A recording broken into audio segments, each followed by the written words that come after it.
అందరికీ నమస్కారం. నేను భాను మేకల. ప్రియా చౌదరినా లేక మతోన్మాదిన?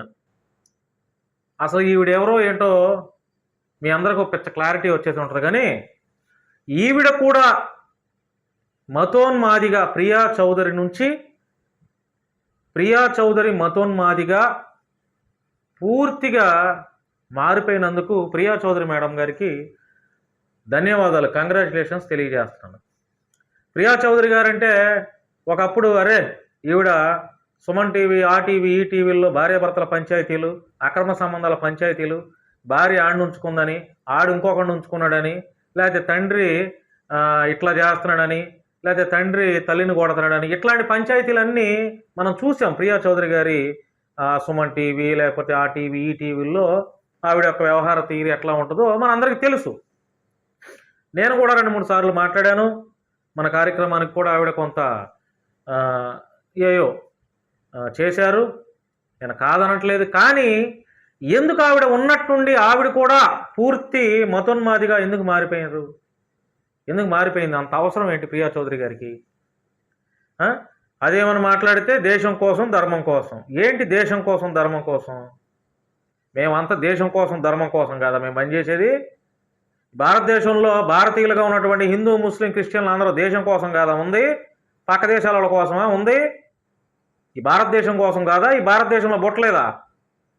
ఏంటి మీరేంటి దేశం కోసం ధర్మం కోసం ఏం చేస్తున్నారు? మీరు దేశం కోసం ధర్మం కోసం ఏం చేస్తున్నారు?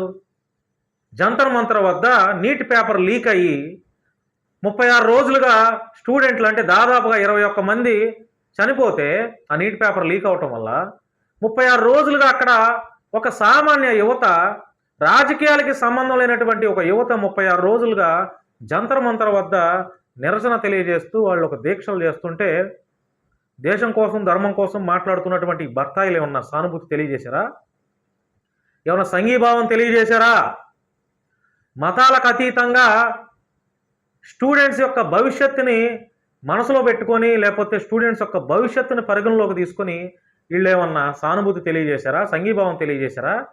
సానుభూతి తెలియజేయకపోగా, సంఘీభావం తెలియజేయకపోగా, పైపెచ్చు సానుభూతి తెలియజేస్తూ సంఘీభావం తెలియజేస్తున్న వారిపై ఈ రచ్చరాములమ్మ, ఈ ప్రియా చౌదరి లాంటి వాళ్ళు, ఇంకా కొంతమంది మతోన్మాదులు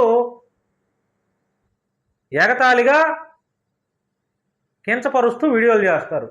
ఇది దేశం కోసం ధర్మం కోసం. అంటే ఈ దేశంలో యువత చచ్చిపోయినా మీకు పర్వాలేదు, కానీ అదే దేశం కోసం ధర్మం కోసం. ఈ దేశంలో యువత నీట్ పేపర్ లీక్ అవుతున్నారా బాబు, మా భవిష్యత్తు అంధకారంగా మారిపోతుంది, మా భవిష్యత్తు క్వశ్చన్ మార్క్గా మిగిలిపోతుంది, మేమేం అవ్వాలి ఇంత చదువులు చదువుకొని వాళ్ళు రోడ్ల మీదకి వచ్చి ధర్నాలు చేస్తున్నా మీకు చీమ కుట్టినట్టు కూడా ఉండదు. కానీ మీరు దేశం కోసం ధర్మం కోసం అని మాట్లాడతారు. దేశంలో ఇన్ని అత్యాచారాలు జరుగుతున్నాయి, బీజేపీ లీడర్లు పసిపిల్లలపైన అత్యాచారాలు చేస్తున్నారు. దమ్ముంటే వాటి గురించి మాట్లాడండి, కానీ వాటి గురించి మాట్లాడరు. బీజేపీ నాయకులు రేపులు చేసినా కూడా అది దేశం కోసం ధర్మం కోసం. బీజేపీ లీడర్లు పరీక్షా పేపర్లో లీకులు చేసినా అది దేశం కోసం ధర్మం కోసం.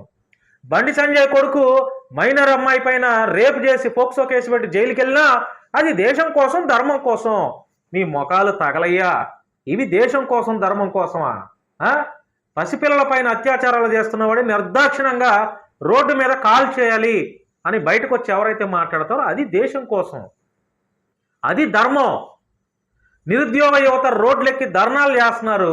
వారి నిరసనలు కూడా ప్రభుత్వాలకు వినిపించేలా చేస్తున్నా కూడా మీరు సానుభూతి తెలియజేయకపోగా వారిపైన కేసులు పెట్టి వారందరూ దేశ సంఘ విద్రోహ శక్తులుగా చేస్తున్నారు. ఇదే దేశం కోసం ధర్మం కోసం మీరు చేసేది? రోడ్లెక్కి నిరసన తెలియజేస్తున్నటువంటి నిరుద్యోగ యువతులపైన మీరు కించపరుస్తూ వాళ్ళని దేశద్రోహంలో చిత్రీకరిస్తున్నారే, ఇది ఆ దేశం కోసం ధర్మం కోసం? ఈ 2 రాష్ట్రాల్లో రైతులకు గిట్టుబాటు ధర లేక పురుగుల మందు తాగి వారు పండించినటువంటి పంటల్లోనే చచ్చిపోతున్నారు. ఇదా? దీని గురించి మాట్లాడండి, రైతుల గురించి మాట్లాడండి, సమాజానికి పనికొచ్చే విషయాల గురించి మాట్లాడండి. ఈ దేశంలో ఎంతోమంది పేద హిందువులే చదువుకు నోచుకోలేక ఆర్థికంగా ఇబ్బందులు పడుతూ చదువుకోలేక ఎక్కువ చదువులు చదివి ఏమీ చేయలేక 5,000కు 10,000కు ఉద్యోగాలు చేస్తారు. కుదిరితే జాబ్ మేళాలు నిర్వహించండి, ఇది దేశం కోసం ధర్మం కోసం. బీజేపీ అరాచక పాలన దేశంలో శాంతి భద్రతలకు విఘాతం కలుగుతున్నాయి, దాని గురించి మాట్లాడండి. ఇవేవి మీకు అవసరంలా. ఒక పసిపిల్ల పైన రేపు జరిగినా మీకు అవసరంలా. ఒక స్టూడెంట్ ఉద్యోగం లేకపోతే పేపర్ లీక్ అయ్యి మనస్తాపానికి గురై సూసైడ్ చేసుకున్నా మీకు అవసరంలా. ఒక ఆడపిల్ల పైన ఎవడైనా డబ్బుండి మదం పట్టినటువంటి రాజకీయ నాయకుడు కొడుకు అత్యాచారం చేసినా మీ కళ్ళకు కనపడవు. ఈ రాష్ట్రాల్లో రైతులు గిట్టుబాటు ధరలు లేక పురుగుల మందు సాగి చచ్చిపోయినా మీకు అవసరంలా. అవుట్సోర్సింగ్ కార్మికులను రెగ్యులేట్ చేస్తానని ప్రభుత్వాలు ఇచ్చినటువంటి హామీల్ని ప్రభుత్వాలు అమలుపరచక వారు రోడ్డెక్కి నిరసన తెలియజేస్తున్నా కూడా ఇవి మీకు కనపడవు. కానీ దేశం కోసం ధర్మం కోసం నేను చెప్తా జై శ్రీరామ్ అని చెప్పి ఉద్యోగాలు ఇవ్వమనండి. నేను చెప్తా జై శ్రీరామ్ ఆడపిల్లపైన అత్యాచారాలు జరగకుండా చేయండి. నేను చెప్తానండి జై శ్రీరామ్ అత్యాచారాలు చేస్తున్న నిర్దాక్షిణ్యంగా లేకపోతే లైఫ్ టైం యావజ్జీవితం లేకపోతే ఉరిశిక్ష వేయమనండి. నేను చెప్తానండి జై శ్రీరామ్ ఆ నీట్ పేపర్ లీక్ అయ్యి 21 మంది పిల్లలు చనిపోయారు కదా స్టూడెంట్స్, వాళ్ళ మరలా బ్రతికించమనండి. ఆ చనిపోయినటువంటి ఆ తల్లిదండ్రులకి ఏదైతే కొడుకులు చచ్చిపోయారో కూతురులు చచ్చిపోయారో వాళ్ళకి మరలా తిరిగి కొడుకుల్ని కూతురులు ఇవ్వనండి. ఆ చచ్చిపోయిన వాళ్ళని తిరిగి వాళ్ళ కుటుంబాలకు అందించండి. నేను చెప్తా జై శ్రీరామ్. నాతో పాటు దేశంలో ఉన్న యువత మొత్తం చెప్తారు. ఇవి చేయకుండా ఎంతసేపు మతోన్మాదిలాగా మారిపోయి మీరు కూడా ప్రియా చౌదరి గారు సెన్స్ ఉందా మీకు? మీరు కూడా మతోన్మాదిలాగా అలగా వ్యక్తులు సోషల్ మీడియాలో వీడియోలు చేసే వ్యక్తుల్లాగా మీరు కూడా మారిపోయారు. ఏంటమ్మా ఇది? ఏం చేద్దాం అనుకుంటున్నారు ఈ దేశాన్ని? క్వశ్చన్ చేస్తే దేశద్రోహులు వీళ్ళు ఎవరు? బీజేపీని ఎవరు ప్రశ్నించినా వాళ్ళపైన ఊపా చట్టాలు.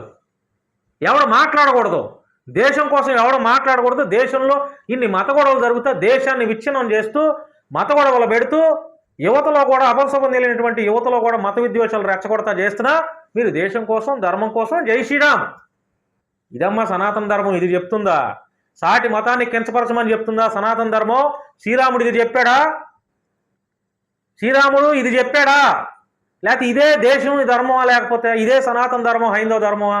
సాటి మతాలను కించపరిచి అసభ్య పదాలతో మాట్లాడి వ్యంగ్యంగా మాట్లాడి వెకిల్ చేష్టలతో మాట్లాడితే ఇదే సనాతన ధర్మం, ఇదే సనాతన ధర్మం చెప్తుంది. తెలుసా సనాతన ధర్మం అంటే ఏంటో? హైందవ ధర్మం ఏం చెప్తుందో తెలుస్తుంది. చదువుతున్నారా? ఏమన్నా తెలుస్తున్నారా? చరిత్ర ఏమన్నా తెలుసా? లేకపోతే పక్క మతంలో తిడితే ఇదే సనాతన ధర్మం అంటారా? సిగ్గుండాల. మీరందరూ దేశం కోసం పోరాడుతున్నారా? ధర్మం కోసం పోరాడుతున్నారా? మరి వీళ్ళందరూ ఎవరు? ఈ భారతదేశంలో పుట్టిన క్రైస్తవులు ముస్లింలు ఎవరు? వీళ్ళెవరు? క్రైస్తవ మిషనరీల ద్వారా స్కూల్స్ హాస్పిటల్స్ పెట్టి ఈ దేశంలో ఉన్నటువంటి ఎంతోమందికి సౌకర్యాలు సహాయ సహకారాలుగా ఉన్నారు కదా. వీళ్ళందరూ ఎవరు?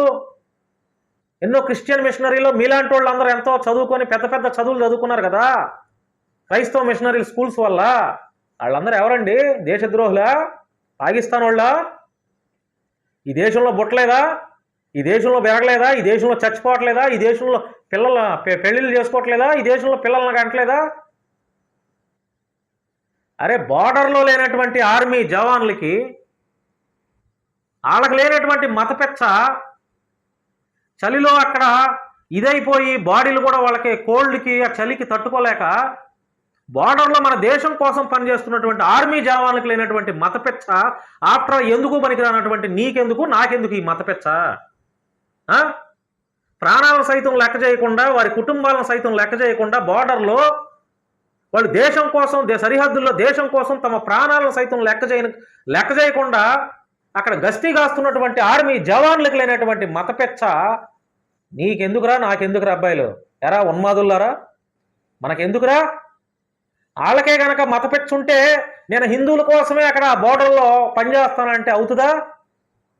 ఒక క్రైస్తవుడే ఆర్మీలో కనుకుంటే నేను క్రైస్తవుల కోసమే పనిచేస్తాను ఇక్కడ బోర్డర్లో, నా క్రైస్తవులు మాత్రమే కాపాడుకుంటానంటే అవుతుందా? ఒక ముస్లిం మతానికి చెందినోడు ఆర్మీలో ఉంటే నా ముస్లింల కోసమే నేను బోర్డర్లో నా ప్రాణాన్ని త్యాగం చేస్తానంటే సరిపోతుందా? ఇప్పటి వరకు ఎవడన్నా అట్లాంటి ఆర్మీ జవాన్ ఎవడన్నా చూసామో మనం?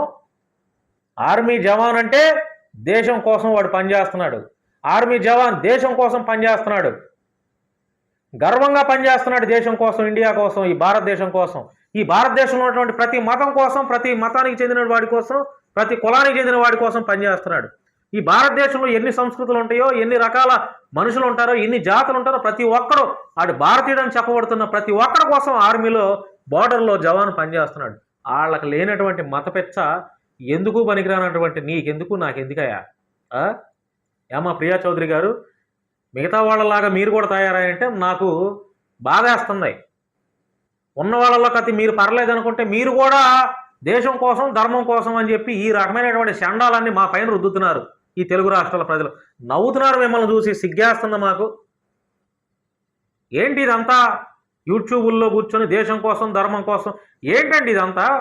ఏం సాధిస్తారు దేశం కోసం ధర్మం కోసం అని చెప్పి? ఎందుకు ఇంత మతపిచ్చితో ఉన్మాదుల్లాగా బిహేవ్ చేస్తున్నారు? అందరూ కలిసి ఉండాలి. భారతదేశం సెక్యులర్ కంట్రీ కాదా? కాదని చెప్పమనండి ఎవడన్నా. సెక్యులర్ కంట్రీ 1,00,000 సార్లు అంటాం. హిందూ, ముస్లిం, క్రిస్టియన్లు అందరూ అన్నదమ్ముల వల్ల కలిసి ఉంటారు, కలిసి బ్రతుకుతున్నారు. గ్రామాల్లో ఒక మస్జిద్ ఉంటుంది, ఒక దేవాలయం ఉంటుంది, ఒక క్రిస్టియన్ చర్చ్ ఉంటుంది. ఆరు బయట అందరూ మతాలతో సంబంధం లేకుండా అందరూ ప్రేమగా బాబాయ్ పిన్నమని పలకరించుకుంటారు. వాటిని పోగొడుతున్నారు ఎందుకు?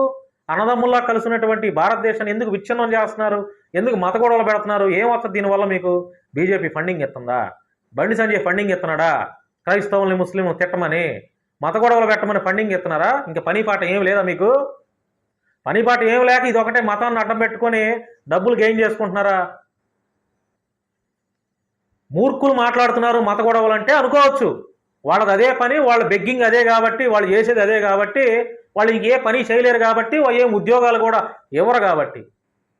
అరే మీరు కాస్త కోస్త చదువుకున్నారు, జర్నలిస్ట్గా చేశారు. మీరు కూడా ఇట్లా మతోన్మాదలాగా మారిపోతే ఏంటండి ప్రియా చౌదరి గారు? ఆడపిల్లల కోసం మాట్లాడండి. అత్యాచారాలు జరుగుతున్నాయి, వాటి గురించి మాట్లాడండి. ఒక ఉమెన్గా మతాలకు అతీతంగా మాట్లాడండి. ప్రజలు గుర్తిస్తారండి. ఒక మతాన్ని అడ్డం పెట్టుకొని ఆ మతానికి కొమ్ము కాస్తా మిగతా మతాలను మీరు సంఘ విద్రోహ చర్యలుగా చేస్తే ఎంతవరకు కరెక్టో మీరే ఆలోచన చేసుకోండి. నీ మతంతో పాటు ఇతర మతాల వారి యొక్క ప్రేమను కూడా మీరు పొందుకోవాలి. అప్పుడే మీరు ప్రియా చౌదరి. లేకపోతే ప్రియా చౌదరి మతోన్మాదని ట్యాగ్ లైన్ తగిలించాల్సి వస్తుంది. రైట్, థ్యాంక్ యూ అండి. ఈ వీడియో చూసిన తర్వాత మీ యొక్క అభిప్రాయాన్ని కామెంట్ రూపంలో తెలియజేయండి. Thank you.